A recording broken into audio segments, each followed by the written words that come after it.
How are we doing, ladies and gentlemen? The Bulls are off today, but you know on this channel, we don't stop uploading even on the Bulls off days.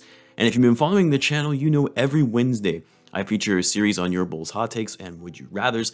And in this week's episode, we're going to be going over your Bulls would you rather scenarios from this past week that you left on the channel or on the Discord, which a link to that can be found in the description if you'd like to join. It is entirely free and a great place to talk Bulls basketball with the community. So with all that being said, let's get into these takes, shall we? So what's going on, everyone? You're listening to Bulls Central here. Hope you're all doing well. Our first one comes to us from RDDR4GO. Hey, Bulls Central, love your content. Thank you kindly, and I do appreciate that. And the question is, which teams would you rather face in the playoffs, semi-conference finals, 76ers or Heat, conference finals, Bucks or Nets?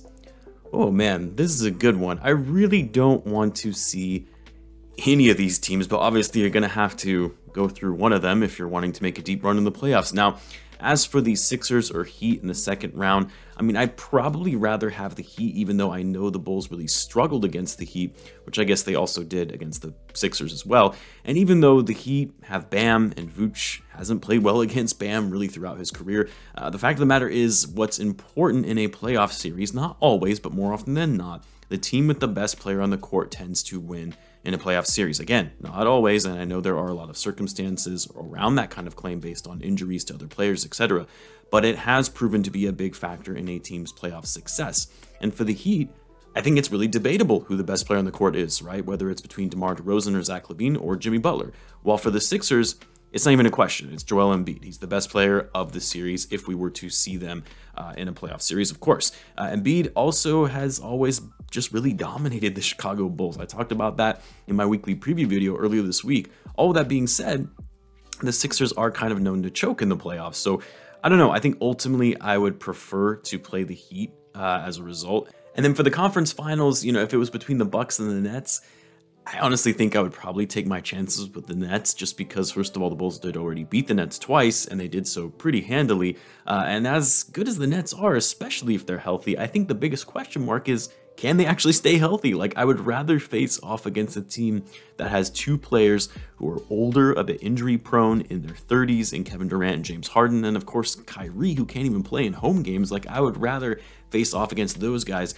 than Giannis. Although I would love to take on the Bucks now after all of the disdain they have created for the nonsensical response that they had to Grayson Allen's dirty play that they apparently thought was just a hard foul. But anyway, in short, I'd rather have the Heat in the semis and the Nets in the conference finals. Next up, we've got the Benny. Would you rather have Caruso or Lonzo back from injury first? Wow.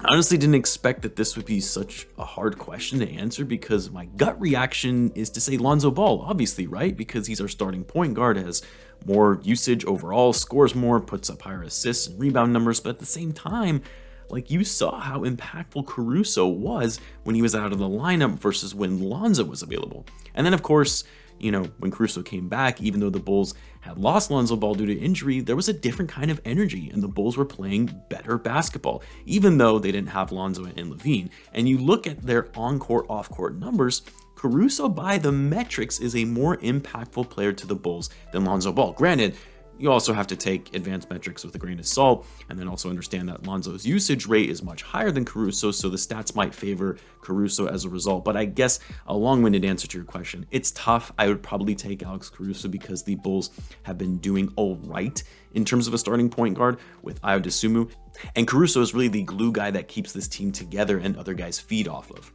Next, we've got Sai. Would you rather trade Patrick Williams away or Coby White and Javonte Green away? Oh man, why are you guys doing this to me? I mean, if I'm basing this purely on future potential, rather than just looking at it this season, like, yeah, I would rather trade Coby and Javonte. And believe me, I'm not one of those Patrick Williams is going to be a future superstar, the next Kawhi Leonard type.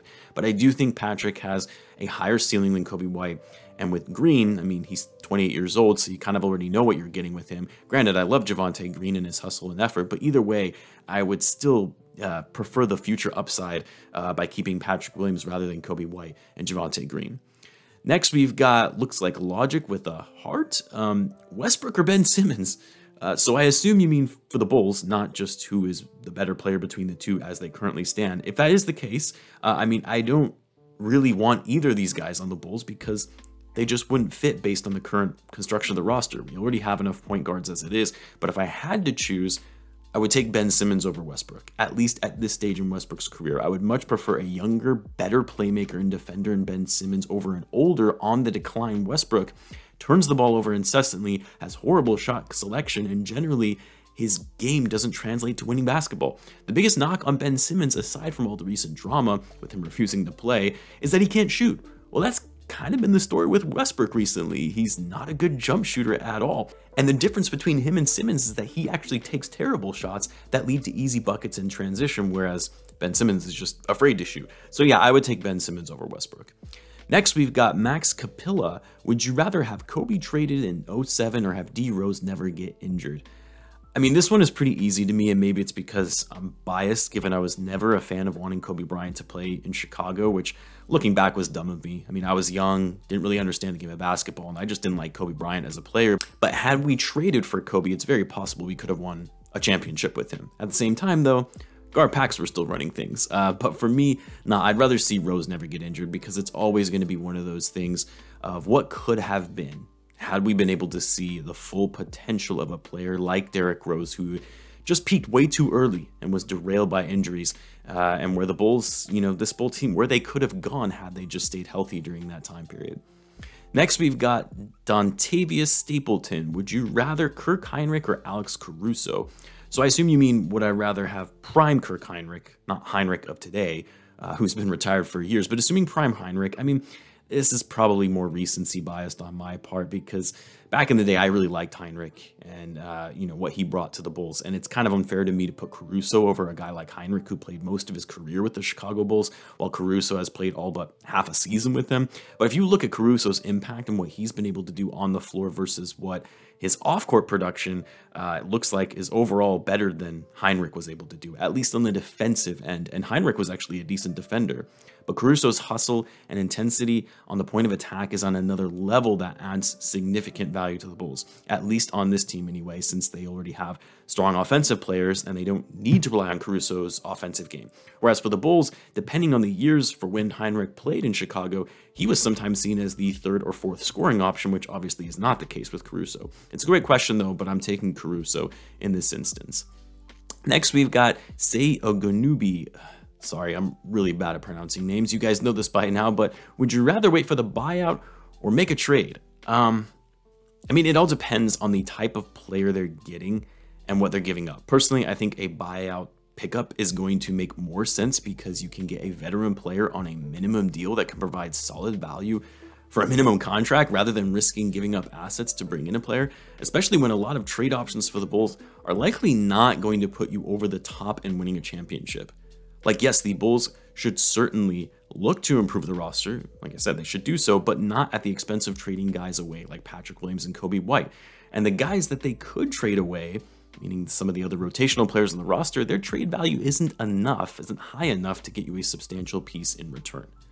Next, we've got Kyle. Would you rather the Bulls make a move for a power forward this season or keep the roster where it is and run it back considering all the injuries? Again, this all depends on who they bring in, what they have to give up, and the nature of the player's contract, whether it's a long-term agreement or an expiring deal. For me, yeah, I would much rather the Bulls make a move for a power forward this season, whether that be a trade or a buyout, even if it's only a half-year rental, because we're going to need a power forward going into the playoffs. Simple as that. I know it's believed that Patrick Williams could return before the playoffs start, but even if so, it's not like he's going to be right back to form after all that time off. And even if he does come back, which again, he might not, it's not like the Bulls couldn't use some depth at the four going into the playoffs. I mean, right now, we have guys like Javonte Green, Derrick Jones Jr., and Alex Caruso playing power forward. They've done it well in those roles, but they're not meant to be power forwards. And as much as I like McKinney and Malcolm Hill, like, they're not players that should really be getting significant rotational minutes, especially in the playoffs. So yes, I would rather the Bulls make a move this year anyway, even if it's just a temporary move, because this team is going to make the playoffs, and I would like for them to be competitive in the postseason and actually make a decent run, even if it means they're not necessarily a title contender.